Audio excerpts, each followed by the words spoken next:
Magandang araw po, welcome po sa aking channel, Nov9 TV.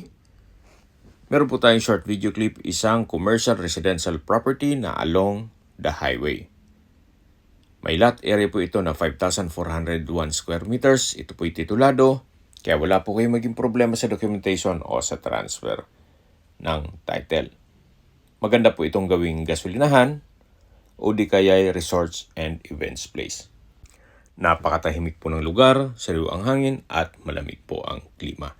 Ang estimated elevation po above sea level ay 1,388.8 feet. May access na rin po dito ng tubig, kuryente at internet provider. Patag na patag po ang lupa, kaya usable po lahat. Wala pong masasayang. Marami po itong fruit-bearing trees gaya ng saging, nyog, langka at marami pong iba. Binebenta po ito ni owner sa halagang 6,000 pesos